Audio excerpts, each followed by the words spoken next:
Amigos de 6 a 9, buenos días, ¿cómo están?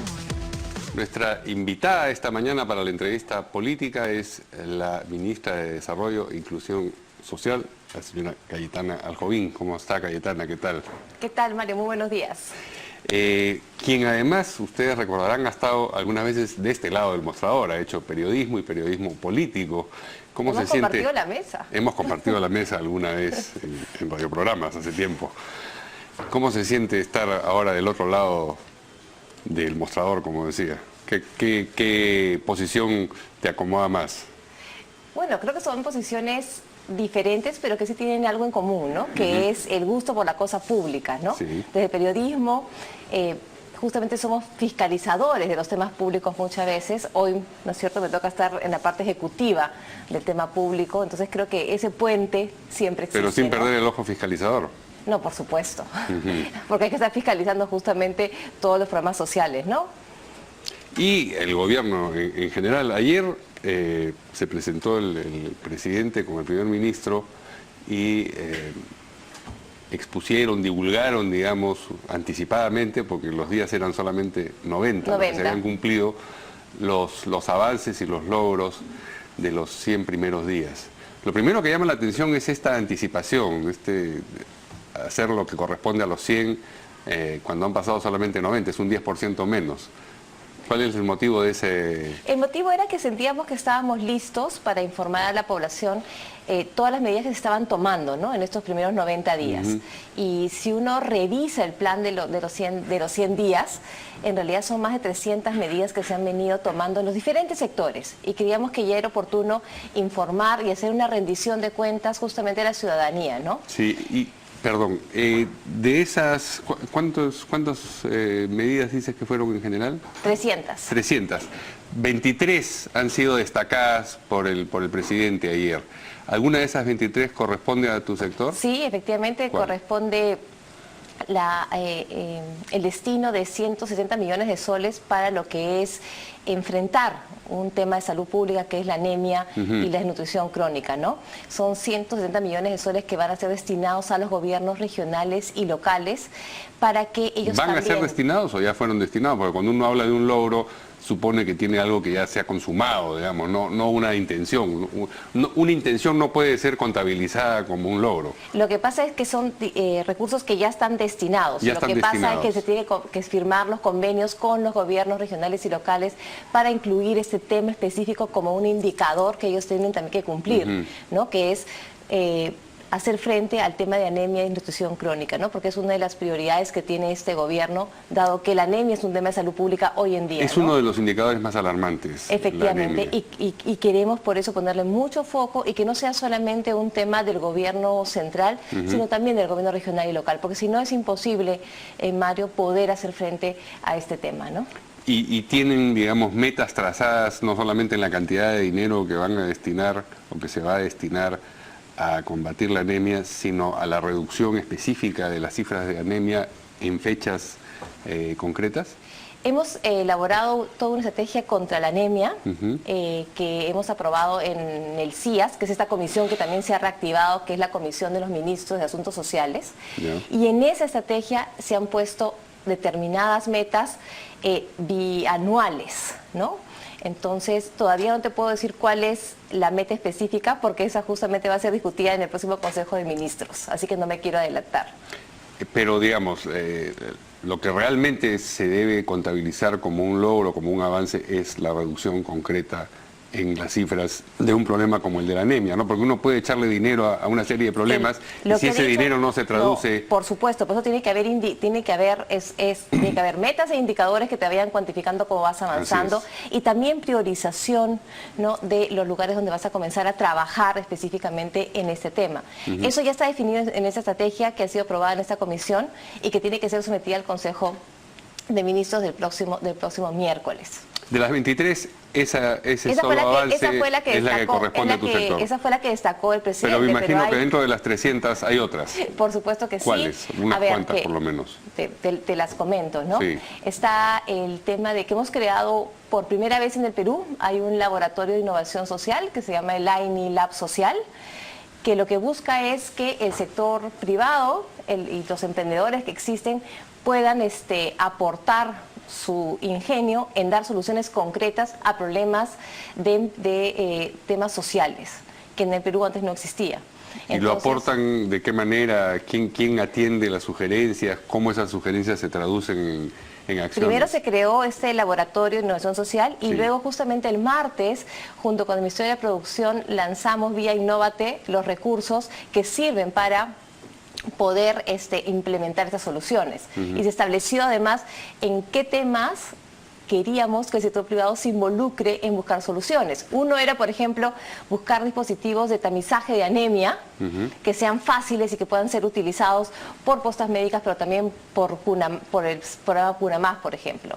El otro tema era buscar soluciones para el tema de las heladas, ¿no? Para poder hacer frente al cuidado de los animales y de los cultivos, también de las personas. Y el tercer tema era buscar un dispositivo que sirva para encontrar y que sea fácil poder establecer la inocuidad de los alimentos en el programa Caliwarma. O sea, tres temas específicos donde creemos que el emprendedurismo puede ayudarnos en buscar soluciones concretas y que además tengan los fondos necesarios para poder implementar estas soluciones a nivel de piloto y si realmente funcionan, poder luego elevarlos como una política pública. ¿Otra medida dentro de las 300? Otra medida, un tema que nos pidió mucho el presidente fue el tema de acercar el Estado al ciudadano.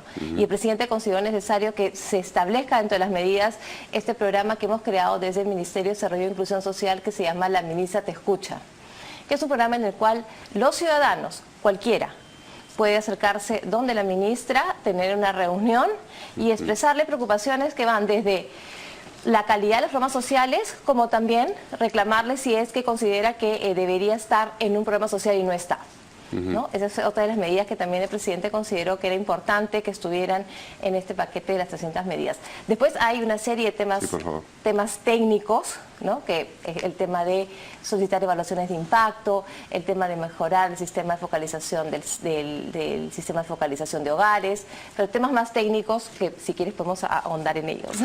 De repente tenemos oportunidad, pero hay temas generales que quisiera abordar primero. La reducción de la pobreza es una tarea que en realidad corresponde a varios sectores del gobierno, el Ministerio de Economía señaladamente, por supuesto, porque sin crecimiento... Creo que eso que mencionas es importante, ¿no? La reducción de la pobreza en realidad viene... Y hay un estudio que justamente nos acaban de entregar hace un par de días, 65% es en realidad por crecimiento económico. Si uno hace, ¿no es cierto?, la medición, 65-70% viene por crecimiento económico y hay que ser claros en ese tema, Mario, ¿no? Y lo otro es los programas sociales, ¿no? Pero el crecimiento económico es fundamental y por eso es una tarea de todos los sectores del gobierno, no es un tema que le corresponde exclusivamente al Ministerio de Desarrollo e Inclusión Social. Bueno, de hecho tú declaraste que deberíamos aspirar a ser un país sin un Ministerio de Desarrollo e Inclusión Social, lo cual fue tergiversado, malentendido, me parece a mí, por algunos sectores, porque lo que tú estabas diciendo es la tarea de asistencia, si es que el crecimiento genera la riqueza suficiente, debería dejar de ser necesaria. O sea, la idea es que seamos un país donde no existan pobres, y esa debería ser la tarea, ¿no es cierto?, de todo el gobierno y también del Ministerio de Desarrollo e Inclusión Social. El día que el Perú no tenga pobres, este ministerio ya no tendría esa razón de ser. Sería un ministerio, si se quiere, de desarrollo. Pasaríamos a una siguiente etapa, ¿no? ¿Y cómo la inclusión social propicia el crecimiento? Porque durante el gobierno anterior se estableció y se discutió mucho acerca de la dicotomía, digamos, o la disyunción, si es crecer para incluir o incluir para crecer. Yo creo que en realidad son las dos caras de una misma moneda, ¿no? Pero ¿tienen el mismo peso las dos caras de la moneda? Es una moneda un poco desigual, según lo que acabas de decir, porque si el 65 o 70% está librado del crecimiento... O sea, el crecimiento es lo que hace que las personas puedan, ¿no es cierto?, encontrar empleos de calidad y poder generar sus ingresos de manera autónoma. Que es a lo que todos debemos aspirar, a que podamos generar nuestros propios ingresos. Pero somos conscientes que somos un país donde existen desigualdades y el crecimiento a veces no llega. Y por eso es la necesidad de la focalización, porque no pueden ser programas sociales de carácter universal, sino justamente focalizados en aquellos lugares donde el crecimiento, y lugares me refiero no a zonas geográficas, sino a sectores, porque un tema que ha sido desatendido, Mario, y también está justamente en las medidas, es el tema de la pobreza urbana. hoy por hoy, existen más pobres en la zona urbana que en la zona rural. Y por eso es que también desde el Ministerio de Desarrollo e Inclusión Social estamos diseñando un programa que se llama Escalera del Bienestar, que es para focalizar programas en zonas urbanas. Ahora, hay algunos programas que no están dirigidos a la inclusión para crecer. Es decir, Juntos, por ejemplo, busca aliviar la pobreza, pero no está generando condiciones para que esa pobreza sea superada. O Pensión 65, que no sé si Pensión 65 está bajo... Sí, está bajo el MIDIS, sí. Okay. Sí. A ver, en Juntos, cuando uno revisa por qué se crea Juntos y cuál es la intención de Juntos, es evitar la transmisión de la pobreza. Ese es el fin de un programa como Juntos, ¿no? Porque a través de la transferencia monetaria existen condicionalidades que tiene que cumplir esa familia, como enviar, ¿no es cierto?, a los niños a la escuela, o hacer que cada niño o cada madre gestante pase por un control en el centro de salud. Sí. Entonces, si logramos que los niños terminen el colegio, lleguen hasta cumplir la secundaria, y tenemos niños sanos porque han cumplido con sus controles, eso nos eleva el estándar y hace que la pobreza no sea transmitida en la teoría, ¿no? Lo que pasa con Juntos es que lo que hemos visto es que no tienen programas de graduación, no se ha trabajado en programas de graduación, es decir, programas que le permitan a esa familia luego tener un programa que le permita generar ingresos de manera autónoma. Y por eso es que en la ley de presupuesto del próximo año hemos puesto muchos recursos en un programa de desarrollo productivo que se llama Jacubiñay, que lo que hace es brindar capacitación para que las familias puedan desarrollar sus propios negocios y de esa manera generar sus propios ingresos. Y además es un programa que tiene evaluación de impacto positiva. Y lo que se va a buscar es que ese programa esté unido al programa Juntos para que le permita a esa familia de Juntos poder luego tener este negocio y ir, ¿no es cierto?, graduándose de Juntos. ¿Tienes asesores? Tengo asesores, sí. Tengo una comisión consultiva, donde está Hugo Ñopo, donde está Javier Escobal, donde está Carlos Paredes, donde está Patricia Tuyet, donde está Carolina Trivelli. Es una comisión consultiva, nos reunimos una vez al mes. Toda gente que has llevado tú a esos cargos, gente de confianza tuya. Sí, la gente que trabaja conmigo en el ministerio, los dos viceministros, ¿no es cierto?, que son María Eugenia Mujica y Michelle Macará, son de esa nueva administración, secretaria general, jefe de gabinete, sí. Bueno, la pregunta es evidente, o la razón de la pregunta es evidente, ha sido el flanco por donde, digamos, ha hecho agua el gobierno en estos primeros meses. Entonces, claro, todo el mundo está mirando los asesores de varios ministerios y de varios ministros, ¿no es cierto? Bueno, y justamente el presidente del Consejo de Ministros lo anunció y nos pidió a todos que hagamos toda una revisión, ¿no es cierto?, de cada una, por supuesto que sí, de cada uno de los funcionarios que habíamos llevado al ministerio y de algunos que permanecían, ¿no? Ahora, ya que estamos pasando al plano general del gobierno, ya no solamente lo que concierne a tu cartera, me imagino que cuando ves las tareas que tienen pendientes, la escasez de recursos económicos siempre se hace evidente, siempre se necesita más plata para los bomberos y para la policía y para los programas. Y sin embargo, estamos comprometidos con los panamericanos y sin embargo se sigue trabajando la refinería de Talara, que digamos no es rentable, y sin embargo se les concede el drawback a los exportadores, que es una especie de combate contra la pobreza de quienes no son pobres. Pero, ¿qué impresión tienes tú de todos estos escenarios en los cuales el dinero del Estado puede estar no dirigido a su mejor destino? A ver, creo que yo no me meto en los demás sectores, eso es lo primero que te tendría que decir, pero creo que es importante mencionar que lo que hemos encontrado es un déficit de 3.8%. Entonces, eso es lo que nos han dejado. Y con eso tenemos que convivir, porque no podemos vivir con un déficit de 3.8. Tenemos que ir reduciendo y cada uno va a tener que ir ajustándose en el camino, ¿no? Justamente el ministro Torres nos ha pedido llegar a una meta este año de por lo menos 3. Pero lo que estaba pasando es que estábamos gastando más de lo que estaba entrando, Mario, y eso es lo que ha sucedido en los últimos años, ¿no? Cuando están en el Consejo de Ministros, en el gabinete, cada ministro habla de su sector y no comenta lo que ocurre al costado, así de restrictivas y, digamos, clausuradas son las instancias ministeriales. No lo creo, yo me imagino que el gabinete... No, en el gabinete se discuten varios temas y todos podemos dar, y todos damos, eso se trata, ni siquiera Consejo podemos, de Ministros, claro. Y todos opinamos de todo. Cuando van ante la prensa les han pedido que solamente se concentren en lo propio. En lo propio, efectivamente, pero creo que es importante, ¿no? Una vez que es como en casa, ¿no? Tú puedes discutir en casa y luego la posición que se toma, esa es la posición que se respeta. Bueno, es distinto que en casa, porque la casa, digamos, es una esfera privada. El gobierno es una esfera pública, está de cara a los votantes, a la ciudadanía, y todos tienen derecho. Te hacía el símil de lo que se discute, ¿no es cierto? Luego se da una posición y esa es la posición con la que todos tenemos que respetar, ¿no? O sea que no te animas a decirme si te parece bien o mal que sigamos con los Panamericanos. No, no te lo voy a responder. Bueno, ya, eso en sí es una respuesta. En algún momento se pensó incluirte en la lista para el Congreso de Peruanos por el Cambio. Eso, digamos, fue dejado de lado porque tenías responsabilidades en tu vida personal, en tu vida privada, y ahora estás en el Ejecutivo. ¿Sientes, sin embargo, que esa tarea te es más afín que la de ser legisladora? Mira, cuando me ofrecen, ¿no es cierto?, ser parte de la lista parlamentaria, era un tema que sí me apetecía, que me parecía muy importante. Yo creo que el legislativo tiene un papel fundamental en un país como el Perú, y creo que es una labor muy importante y que sí me hubiera traído muchas satisfacciones también.